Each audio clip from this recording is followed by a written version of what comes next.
Hi, let's talk about accounting standards.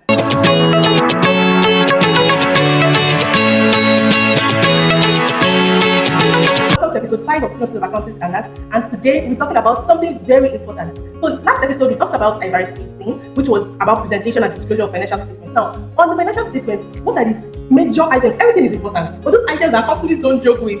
Revenue and assets, of course. So, today we're talking about revenue, and the standard that covers that is IFRS 15, revenue from contracts with customers. But before we dive in, I have a story for you. Watch that first. Now meet Tolu, not just any baker, the type that always says, I am the best baker in town. My cakes are always perfect and nobody can beat me. Because of her confidence, people started calling her Madam Perfect. One day, a lady walked into her bakery. She wanted a beautiful 3-tier wedding cake, 100 customized cupcakes, elegant decorations, and fresh flowers. Everything had to be delivered before 8 a.m. on her wedding day. The total agreed price was 500,000 naira, and the bride smiled and said, if you deliver everything before 8 a.m., I would add another 50,000 naira. The baker laughed confidently. Ha ha ha. Madam, don't worry. Consider it done. You are talking to Mrs. Perfect. The bride paid immediately. 1 week later, the bride called to confirm if everything was going well. The baker replied proudly, Madam, relax. Your cake will be the talk of the town. Finally, the wedding day arrived. By 8 a.m., nothing. No cake, no cupcake. 9 a.m., still nothing. Guests had already started arriving and the bride kept calling. The baker wasn't answering. Finally, hours later, the baker arrived. She opened the cake box and everyone froze. The cake was leaning to one side, the icing was melting, the decorations looked horrible. It was probably the worst wedding cake anyone had ever seen. Nothing looked like what was promised. The bride looked at the cake. She looked at the baker and screamed, this is what you call perfect. The baker quietly removed her apron and started running towards the door.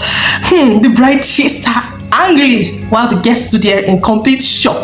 Now, here's the question. Did the baker really fulfill her promise? Let's leave the poor baker alone for a moment. The real question is, should she recognize that 500,000 naira that she received as revenue? Because the bride already paid, right? Think about it. Yes, she received the money, but did she actually earn it? The question is exactly what IFRS 15, revenue from contracts with customers, was created to answer. Because under IFRS 15, revenue is not just recognized simply because cash has been received, but it is recognized when an entity, in this case now the baker, satisfies the promise to the customer, who is the bride in this situation, by transferring the promised goods or services. Now, this messy looking cake, was it what she promised? Well, let's look at IFRS 15 deeply and let's gist about it. Let's see if truly this baker deserves to record and recognize that 500k she received. Before the existence of IFRS 15, there were two standards that were actually covering this. We have IS 18, which is revenue, and IS 11, which is construction contract. But these two standards had different ways of recognizing revenue. IS 18, for instance, which is revenue, recognized revenue when goods or services provided. IS 11 recognized revenue based on the percentage of completion method. This led to inconsistency, incomparability. There was a problem. You know that the existence of accounting standards in the first place is comparability. That was why IAS became, and remove those two and replace it with IFRS. Now, IFRS 15 says that it's not when you collect money that you should recognize revenue. No, it's much more than that.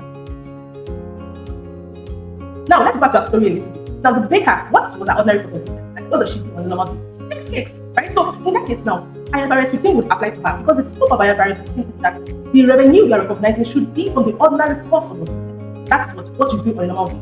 Let's say the baker actually received 8 million naira for the sale of a delivery van, a delivery van. What would that? That cannot be under IFRS 15. And on another standard will cover that because she doesn't sell motor vehicles on a normal day, right? So the scope of IFRS 15 is that anything you are recognizing, any revenue you are recognizing should be that one you receive on a normal course of business. IFRS 15 says that a contract has to exist between the customer and the entity. Now, in this case, let's go back to our story. The customer in this case is the bride, and the entity in this case is the baker. Now, two of them have something that they have to do. One has a right, that is, right, has the right to receive the things she ordered for, that's the cake, cupcake, decorations, and flowers. While the baker has the obligation to provide those things that the customer actually provided. So before you can start thinking of recognizing revenue or anything like that, there has to be a contract between those two. But wait though, it's not just until one person is okay, let's come and agree, and then there's a contract, automatically recognize revenue. No, hold on, not so fast. There is a criteria, or let's just say a model that IFRS 15 actually provides that helps companies to recognize revenue. And this is what we call the 5-step model, 5-step revenue recognition model. You have to identify the contract with the customer, you have to determine the performance obligations, you also will determine the transaction price, allocate the transaction price to the performance obligations, and then you recognize revenue as or when the performance obligation was side. So these 5 things, the company has to go through all the steps, yes, every single step, before the revenue can be recognized. When you identify the contract with customers, there are 5 conditions that you actually have to follow. The first one is what?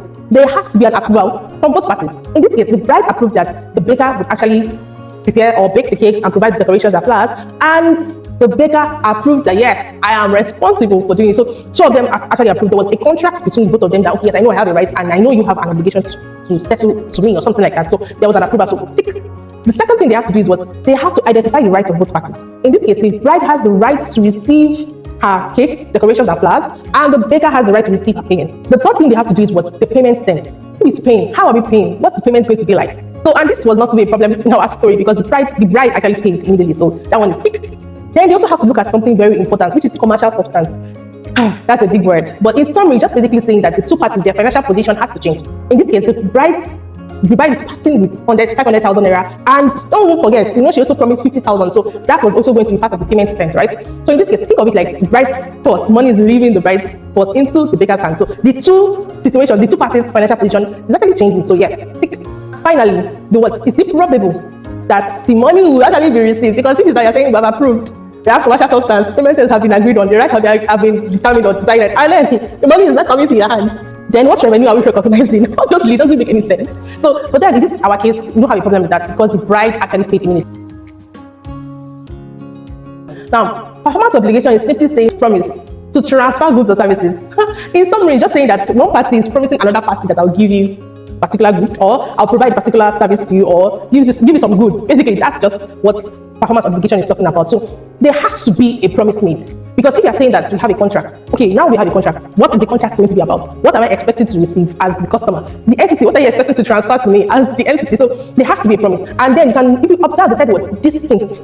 Distinct is just basically saying that they is separate. That means the obligations can stand on their own. Now, in our case, the bride actually ordered for 1 wedding cake, which was a 3-tier wedding cake, and 100 customized cupcakes. And she also asked that it to be decorated and flowers should be put on it. So in this case now, she actually asked for 2 major things: the wedding cake and the cupcakes. So can she benefit from the wedding cake separately?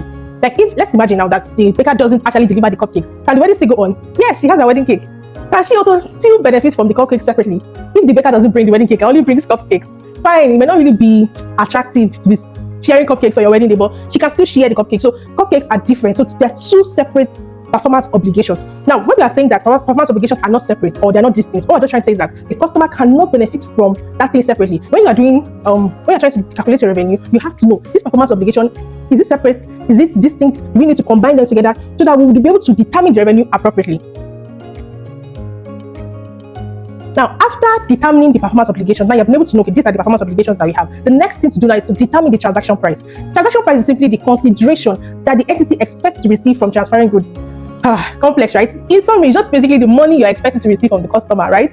And there's some things that you have to actually consider. So the first thing is that we have the fixed payments. How much is this customer actually going to pay? In our situation rather, for the bride was going to pay 500,000 naira for the cakes and the cupcakes, and that will be decorated and made attractive with flowers, right? So that was what's the fixed payments. But there are some other things you also have to consider when you're determining the transaction price. You have to consider the timing of payments, because if it's more than 1 year, of course, time value of money will have eroded the value a bit, so you have to probably do a discounting of the cash flows to know what the present value will be. Is there also any non-cash consideration? Sometimes it may not also be only cash. It could be other things that are non-cash items that the customer is willing to pay for those goods. You also have to consider any money or consideration payable to the customer. So let's take, for instance, let's say the baker was supposed to deliver the goods to the bride, but let's say, for instance, she had car issues, maybe her delivery van wasn't working, so she asked the bride to actually send her own delivery van or her own car to pick up the goods, but then the bride had already paid for delivery. So in that case now, she owes the bride something, because they're like, you paid me 10k for delivery, but then I have to, you have to bring your car, so there's something I have to give you, probably have to give it back the 10,000 naira. So is there any consideration that you have to pay back to the customer because of something that will reduce your transaction price? You also have to consider the variable considerations. Variable considerations are basically the payments that are subject to change. In our situation, we have it. Remember that the bride said that she was going to pay 50,000 naira if the baker delivers by 8 a.m., right? That is what we call variable consideration. What if the baker does not deliver by 8 a.m.?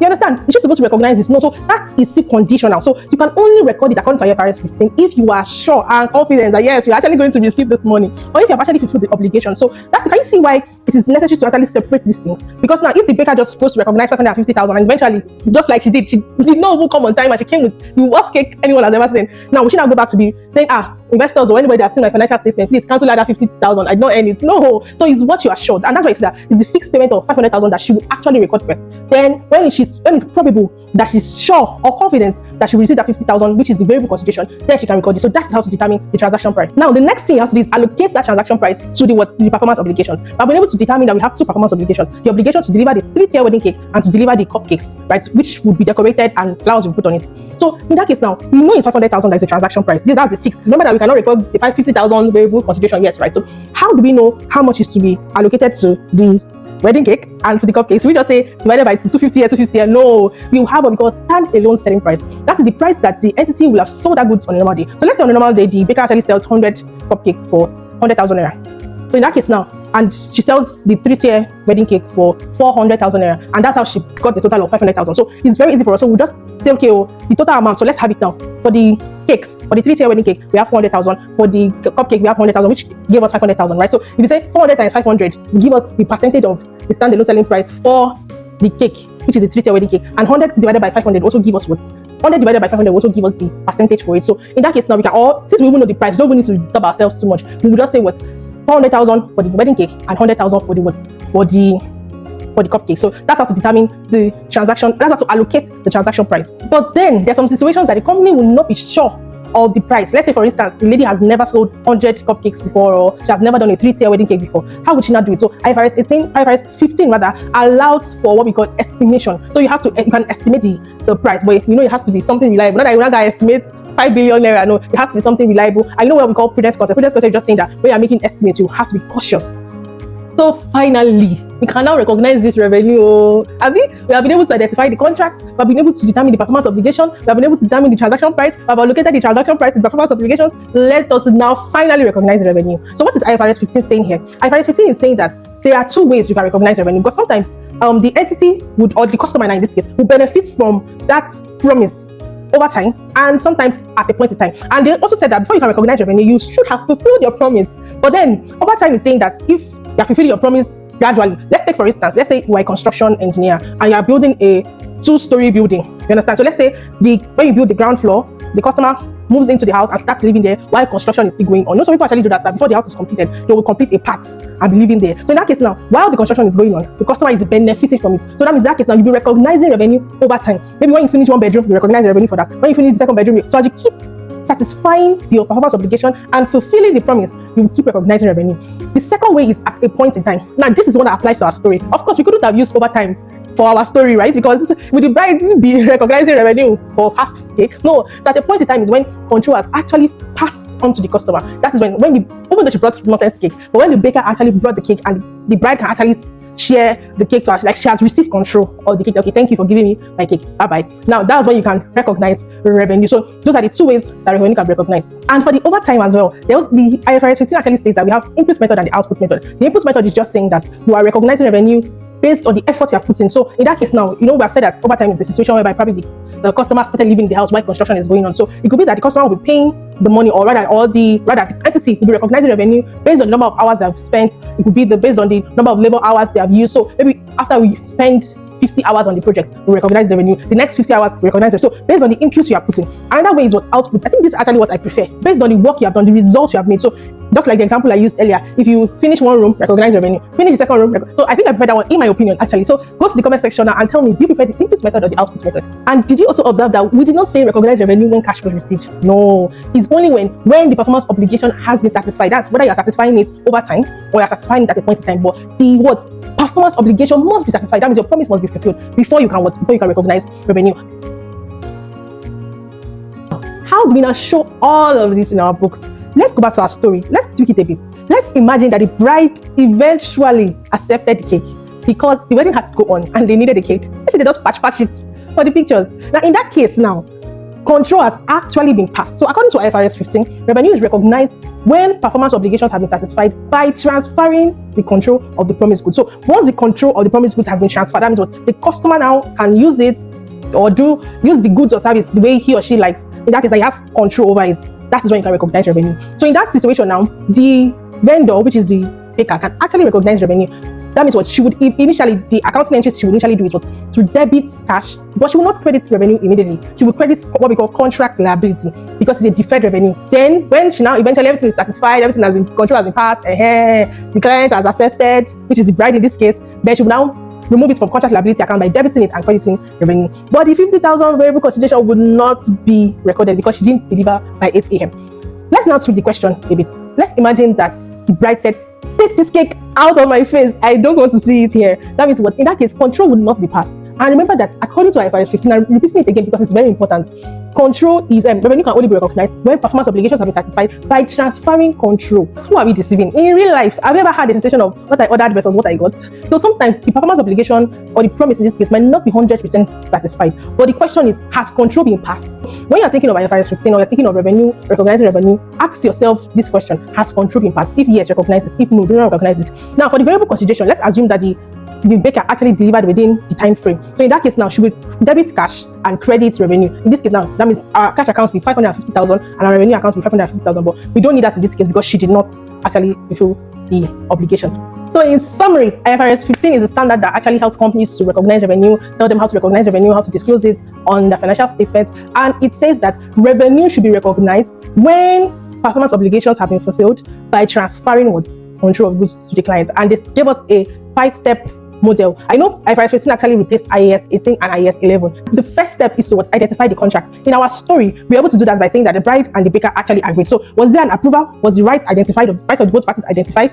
Was the payment terms actually concluded on? Is it probable that we receive the goods and is there commercial substance? And after doing that, you now determine or identify determine the performance obligations. That's what is the promise that the entity is giving to the client. When you're done with that, you now determine the transaction price using the stand-alone selling price, and which is what the price that the entity will have sold the goods on a normal day. If that cannot be determined, you can use estimation techniques to determine it.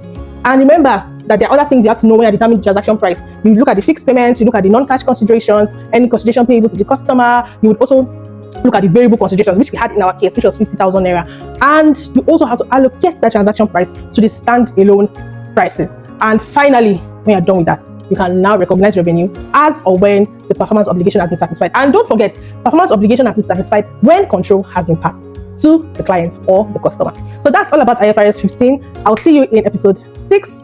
If you haven't subscribed, hit the subscribe button, like, share, comment, and make sure you try the quiz at the end of this video. I'll see you in my next one. Bye.